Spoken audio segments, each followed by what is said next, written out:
বিয়ে করেছিলাম ভালোবেসে। আমার স্বামী ছিল আমার পৃথিবী। আমি ভেবেছিলাম ওর হাত ধরে এই জীবনটা কাটিয়ে দেব, যত বাধাই আসুক না কেন। কিন্তু আমি জানতাম না শাশুড়ি আর ননদের কারণে একদিন আমার স্বপ্নগুলো ধুলোয় মিশে যাবে। বিয়ের পরের দিন থেকে শাশুড়ি আমাকে অবজ্ঞ করতে শুরু করলেন।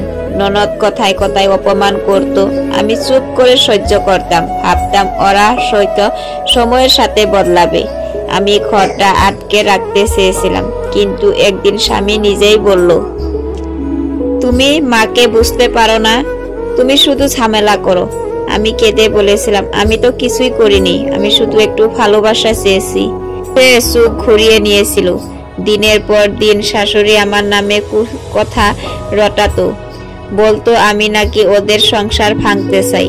ননদ আমার শোয়ার ঘরেও ঢুকে বলতো, তুই তো ভাগ্য নিয়ে এসেছিস, এখন ভাইটাকেও নিয়ে যাবি। আমি কাঁদতাম রাতে চুপচাপ, কেউ কিছু বুঝতো না। স্বামী যখন পাশে ঘুমাতো, আমি তাকিয়ে থাকতাম ছাদের দিকে, ভাবতাম আল্লাহ কেন আমাকে এই সংসারে আনলেন। একদিন একটা ছোট্ট বিষয় নিয়ে এত বড় ঝগড়া হলো যে স্বামী আমায় বলে ফেললো, তুমি চলো বাবার বাড়ি, আমি পরে দেখে নেব।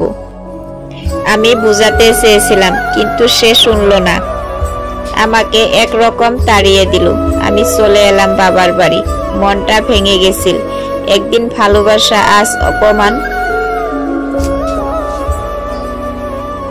ডিপ্রেশন আমাকে গিলে ফেলেছিল।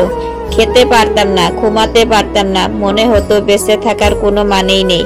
তখনই একদিন রাতে আমার কানে ভেসে এলো এক আওয়াজ, আল্লাহ বলছেন, চিন্তা করো না, আমি তোমার সাথে আছি। আমি চমকে উঠেছিলাম। সত্যি তো, আমি তো কাউকে বলিনি আমার কষ্ট, আমি তো কাউকে বুঝতে দেইনি কতটা পড়ছি ভিতরে ভিতরে। কিন্তু আল্লাহ জানেন, তিনি দেখেন, শুনেন। সেই রাতে সিজদায় পড়ে গিয়েছিলাম, বলেছিলাম, আল্লাহ তুমি আমাকে ফিরিয়ে নাও, না হয় একটা পথ দেখাও, আমি আর পারছি না। সেই রাত থেকে আমি নামাজে মন দিলাম। প্রতিদিন ফজরের পর কোরআন তেলাওয়াত করতে লাগলাম। সূরা ইয়াসিন, সূরা ইসরা পড়তে পড়তে বুঝতে লাগলাম, জীবন একটাই, তবু আল্লাহ যদি চায় ভাঙা হৃদয়ে জোড়া লাগাতে পারে। একদিন স্বামী ফোন করলো, অনেক কাঁদলো, বলল, আমি বুঝতে পারিনি তুমি এতটা কষ্টে ছিলে। মা আর বোন যা বলেছে সব মিথ্যা। আমি চোখ খুলতেই পারিনি।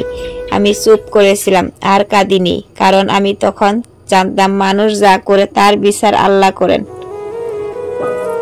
স্বামী আমাকে ফিরিয়ে নিয়ে যেতে চেয়েছিল, কিন্তু আমি শর্ত দিলাম, আমি যদি আবার ফিরে যাই তবে আল্লাহর কথা রেখে সংসার চলবে, আর কখনো আমাকে একা ফেলে দেবে না। সে রাজি হলো। আবার আমি জানি আমার আসল শক্তি স্বামী না, শাশুড়ি না, আমার আসল শক্তি হলো আমার রব, যিনি সব জানেন, সব বুঝেন।